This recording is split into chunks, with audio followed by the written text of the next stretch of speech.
دعا ہے کہ اللہ تعالیٰ حضور کی ساری امت پر رحم فرمائے اور ہمیں حضور علیہ الصلوۃ والسلام کی عظمت و شان سمجھنے کی توفیق عطا فرمائے، اور سب سے پہلے اللہ تعالیٰ فلسطین کے مسلمانوں کی دستگیری فرمائے اور ان کو ظلم سے بربریت سے نجات عطا فرمائے اور امت مسلمہ کو باہم اتفاق اور اتحاد نصیب فرمائے۔ اللہ تعالیٰ نے ساری نعمتیں اپنے محبوب کو عطا فرمائی۔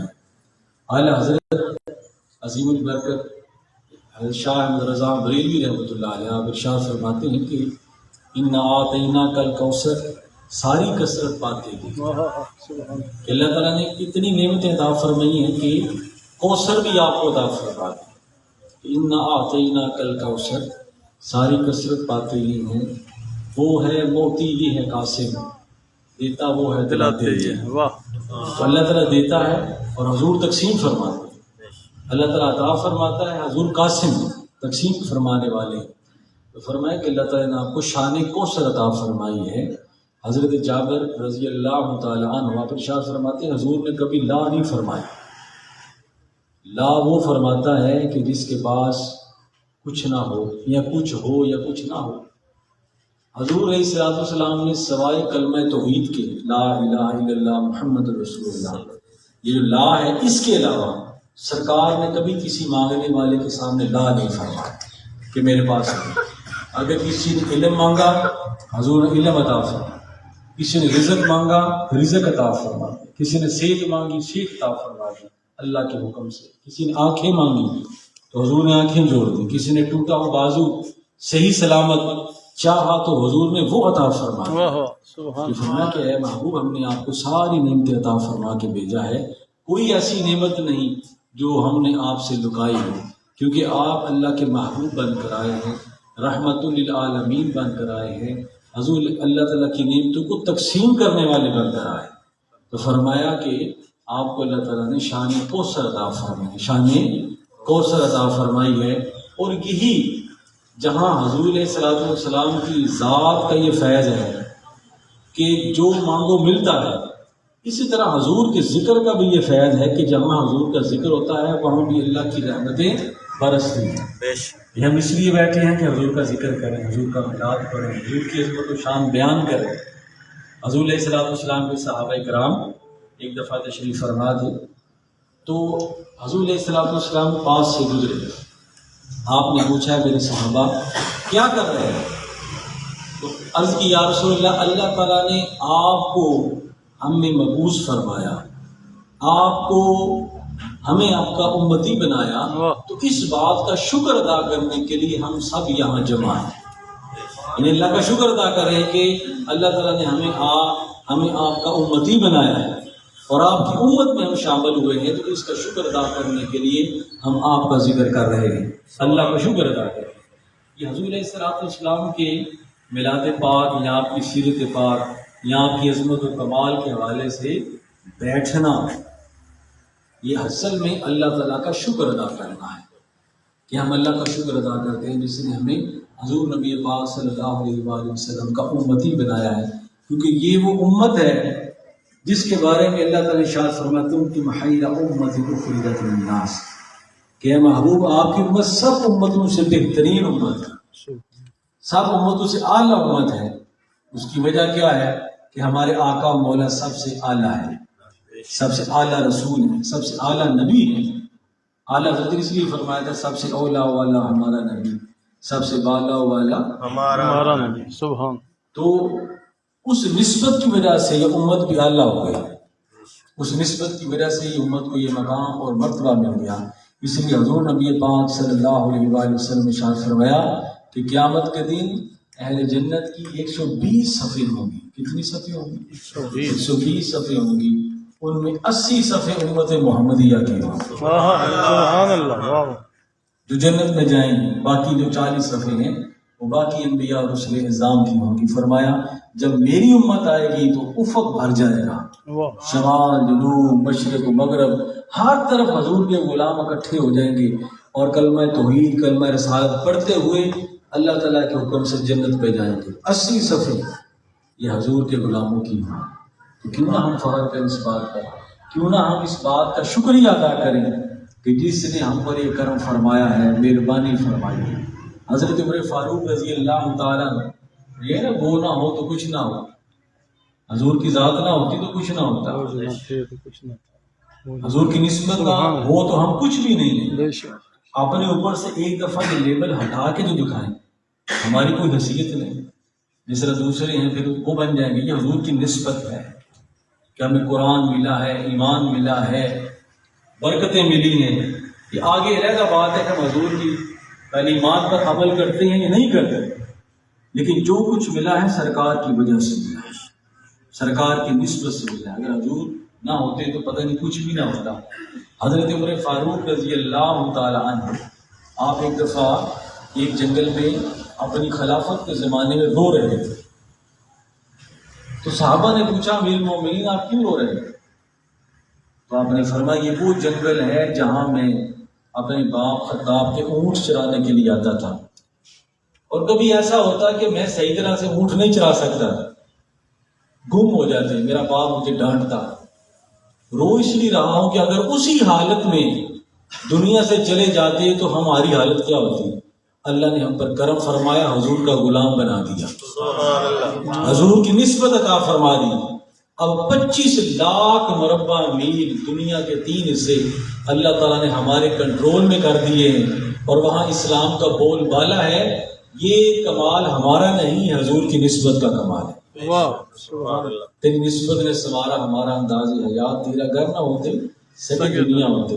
فرمایا آج 25 لاکھ مربع میل میں جو اسلام کا سکہ چل رہا ہے، جو ہمارا حکم چل رہا ہے، یہ حضور کی برکت، حضور کا میلاد، حضور کی آمد کی وجہ سے ہے۔ آپ نہ ہوتے تو کچھ بھی نہ ہوتے۔ تو یہ صحابہ کرام اس چیز کا ذکر فرماتے ہیں اپنی زندگی میں کہ اگر حضور نہ ہوتے تو ہم تو کچھ بھی نہ ہوتے، ہماری تو کوئی حیثیت ہی نہ ہوتی۔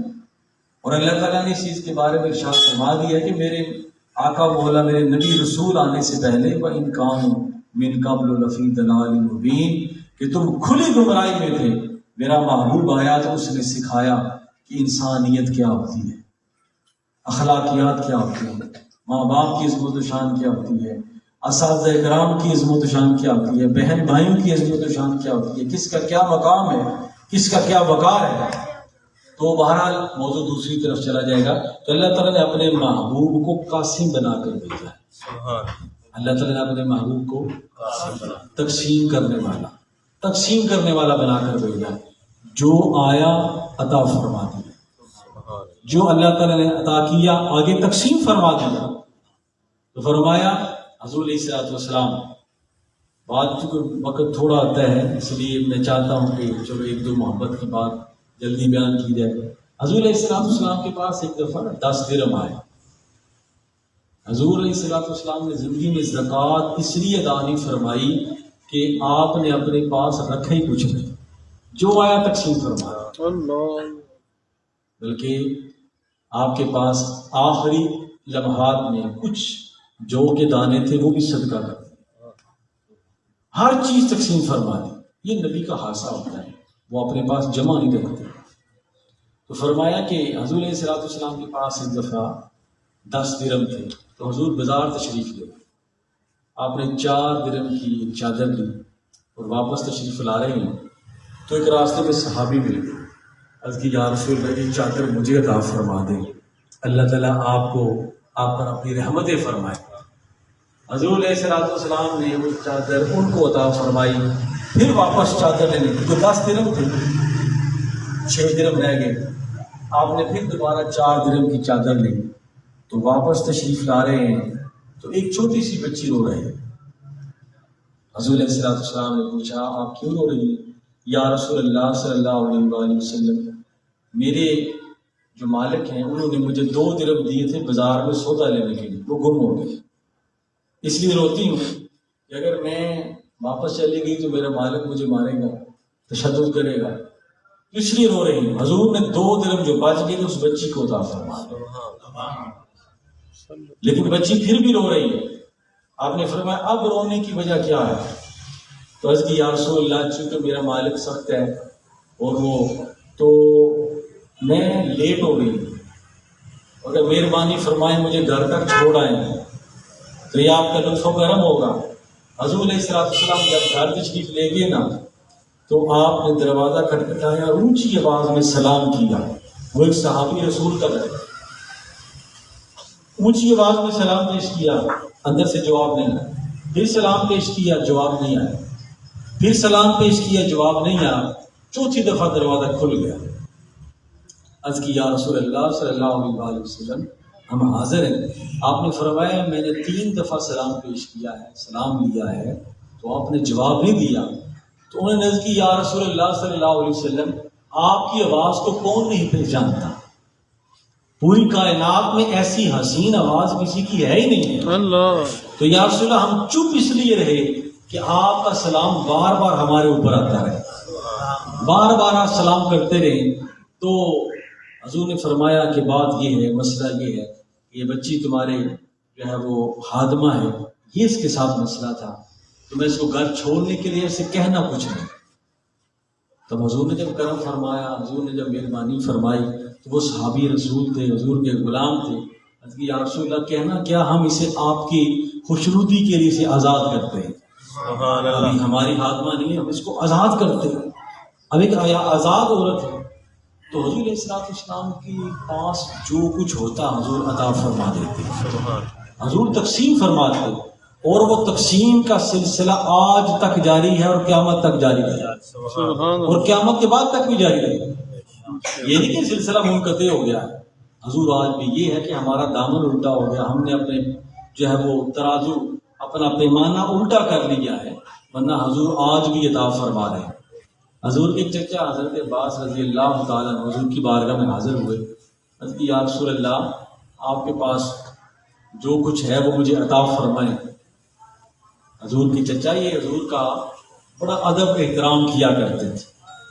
حضرت ابو طالب، حضرت امیر حمزہ، حضرت عباس رضی اللہ تعالیٰ عنہ یہ حضور سے بڑی پیار، بڑا محبت، بڑی شفقت رکھتے تھے. عرض کی یا رسول اللہ مجھے بھی کچھ عطا فرمائیں. یہ وہ حضرت عباس ہیں رضی اللہ تعالیٰ حضور کے چچا، کہ ان سے کسی نے پوچھا تھا کہ آپ بڑے ہیں یا حضور بڑے ہیں؟ وہ چچا تو بڑا ہی ہوتا ہے. فرمایا کہ آپ بڑے ہیں یہ یا حضور بڑے ہیں؟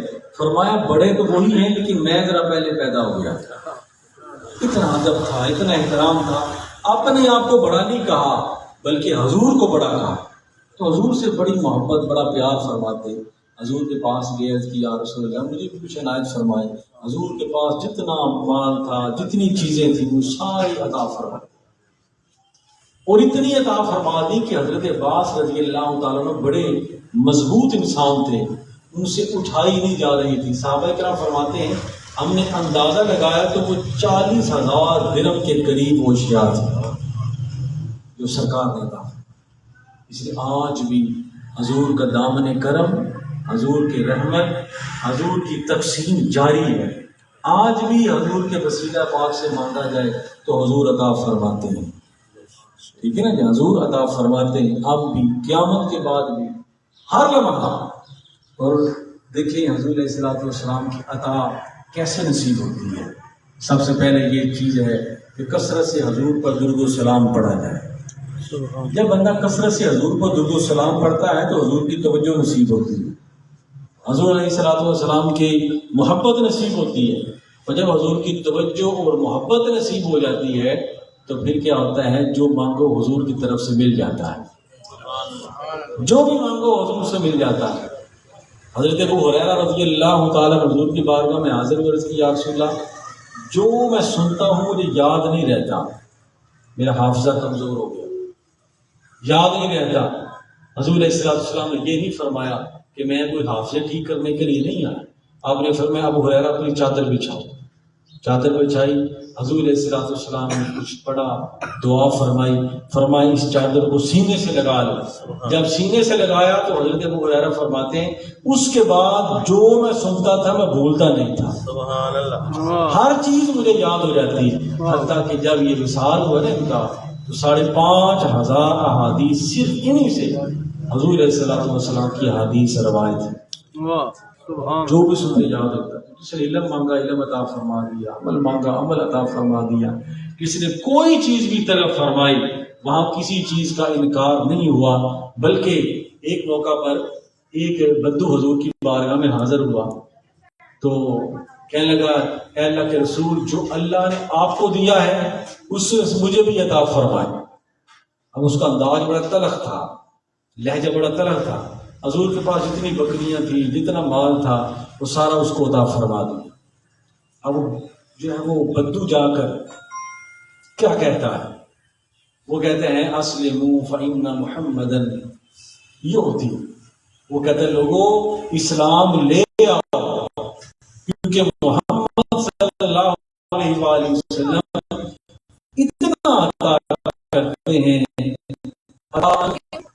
من لا شاء الفقر، اگر وہ اتنا عطا کرتے ہیں کہ اس کے بعد غربت کا ڈر ہی نہیں رہتا. اسلام کیا ہو کہ حضور اتنا عطا کرتے ہیں کہ اس کے بعد غربت کا ڈر ہی نہیں رہتا، فاقے کا ڈر ہی نہیں رہتا.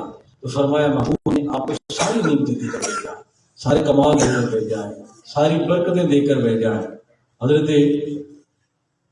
عبداللہ بن جابر رضی اللہ تعالیٰ عنہ غزوہ خندق کے موقع پر حضور کی برکت اس طرح بھی ہوتی ہے کہ وہ حضور کی بارگاہ میں حاضر ہوئے، دیکھا کہ حضور علیہ السلام کو نا ساتھ بھوک لگی ہے. تو حضور کی بارگاہ میں عرض کی یا رسول اللہ صلی اللہ علیہ وآلہ وسلم آپ میرے گھر میں تشریف لائیں، تھوڑا سا کھانا ہے. چند صحابہ کرام کو ساتھ لے کر تشریف لائیں اور آپ کھانا کھائیں. تو صحابہ 1400 کے قریب تھے. دعوت دے کر حضرت جابر جو ہیں وہ تشریف لے گئے گھر، اور گھر میں جا کر کہا کہ میں اللہ کے رسول کو دعوت دے کے آیا ہوں. تو زوجہ نے کہا کہ اللہ کے رسول کو بتایا ہے کہ ہمارے پاس کتنا سامان ہے؟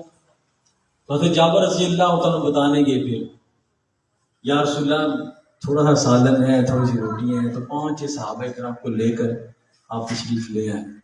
حضور علیہ السلام نے نا 1400 صحابہ کرام کو اکٹھا کیا. آپ نے فرمایا چلو تمہارے بھائی جابر کے گھر دعوت ہے. سارے صحابہ کرام ظاہر وہ کئی دنوں سے فاقہ تھا، جنگ کی تیاری میں مصروف تھے. حضور علیہ السلام نے بھوک کی وجہ سے 2 پتھر باندھے ہوئے تھے، ہر صحابی نے ایک پتھر باندھا ہوا ہے. تو حضرت جابر فرماتے ہیں میں گھبرا گیا کہ میں تو 5-6 بندوں کا کھانا تیار کر کے آیا ہوں، یہ 1400 صحابہ کرام. واپس آئے تو اپنی زوجہ سے کہا کہ میں نے تو اللہ کے نبی کو بتایا لیکن وہ تو سارے صحابہ کرام تشریف لا رہے ہیں. تو آپ کی زوجہ محترمہ فرمایا کہ ہمارا نبی وہ ہے جس کو اللہ نے ہر چیز عطا فرمائی ہے. جہاں جتنی ہماری طاقت تھی ہم نے اتنا کر لیا، اب اللہ جانے اس کا محبوب جانے. حضرت جابر فرماتے ہیں جب آپ تشریف لائے آپ نے فرمایا کہ ہنڈیا سے ڈھکن نہیں ہٹانا، آٹے سے کپڑا نہیں ہٹانا، پکاتے گئے، تقسیم کرتے جائے اور 10-20 صحابہ کرام کو کھلاتے گئے. تو 1400 صحابہ کرام نے وہ سارا کھانا کھایا. حضرت جابر فرماتے ہیں میں نے ہنڈیا سے ڈھکن ہٹایا، سالن ویسے کا ویسا، کپڑا آٹے سے کپڑا ہٹایا ویسے کا ویسا ہے. یعنی حضور علیہ السلام کی ذات بابرکات کی اتنی برکتیں نصیب ہوئی، اتنی برکتیں نصیب ہوئی کہ اگر وہ قیامت تک سلسلہ چلتا رہتا تو وہ نہ سالن ختم ہوتا نہ وہ آٹا ہوتا. اس لیے جہاں اللہ کے رسول کا ذکر ہوتا ہے برکتیں وہی ہوتی ہیں، بلکہ اللہ کا ذکر کروانا اسے نصیب ہوتا ہے جس کی طرف اللہ کے محبوب کی نظر کرم ہوتی ہے. تو میرے دوستو حضور علیہ السلام کا ذکر سنانا اللہ تعالیٰ یہ بہت بڑی نعمت ہے. میری دعا ہے کہ اللہ تعالیٰ اس محفل پاک کو اپنی بارگاہ میں قبول فرمائے اور اس محفل کو ہمارے لیے باعث خیر سلامتی عطا فرمائے. اس گھر پر اللہ تعالیٰ اپنا خصوصی فضل و کرم فرمائے اور فلسطین کے مسلمانوں کے لیے خصوصی دعا کیا کریں کہ اللہ تعالیٰ ان کی دستگیری فرمائے.